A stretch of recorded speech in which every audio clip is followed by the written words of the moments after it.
आई हम एकटा भगवती के विदाई के गीत लऽ के एलहुँ हैं। जखन ओ जाइ छथिन तऽ केहन लगै छै, एको रत्ती नीक नहि लगै छै। 9 दिन पूजा भेलाके बाद केलाके बाद जे उत्साह रहै छै से ओहि दिन एकदम खत्म भऽ जाइ छै, एको रत्ती नीक नहि लगै छै। तऽ आइ भगवती विदाई के एकटा गीत सुनू। हम किशोरी झा सबगोटाके नमस्कार करै छी और अपन चैनल किशोरी झा मैथिल पर स्वागत करै छी। और सुनियो गीत, यदि नीक लागे हमर चैनल तो जरूर एक बेर सब्सक्राइब, लाइक और शेयर कर देबे। बड़ रे जतन दूर गा पूजलिए, दूर गा पूजलिए,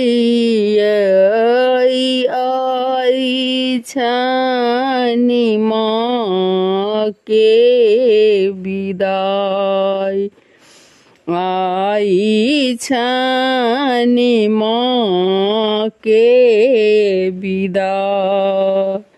बड़ रे जतन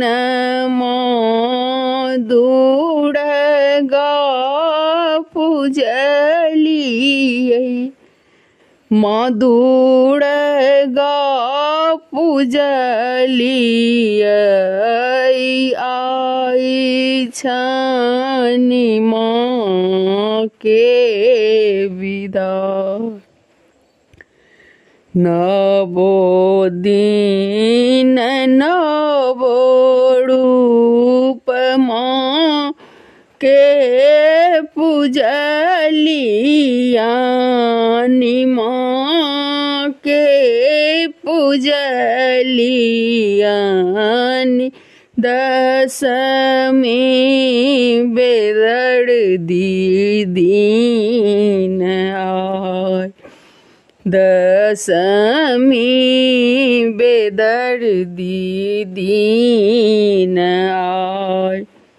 नहीं जानी पूजा पाठ, नहीं जानी तंत्र मंत्र, नहीं जानी तंत्र मंत्र, दाहिन राह सुनू हे माय, दाहिन राह सुनू हे माय। बड़ रे जतन माँ दूर गा पूजलिए, दूर गा पूजलिए,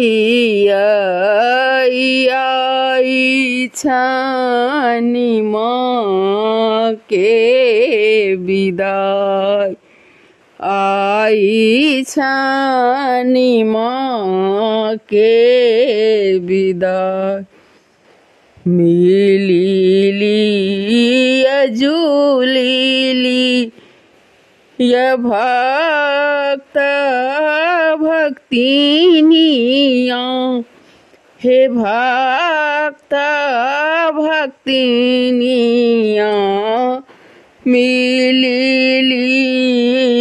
सकल समाज, मिली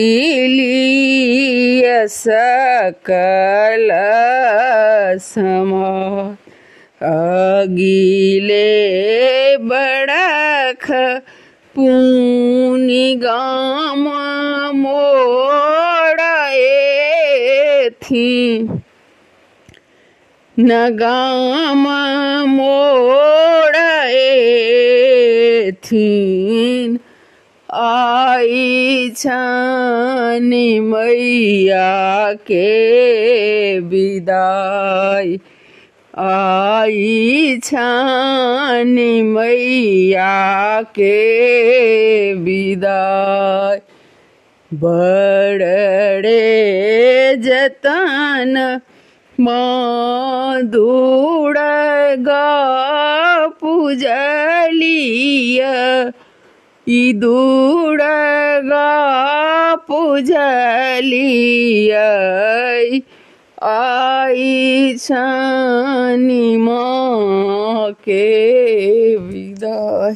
धन्यवाद।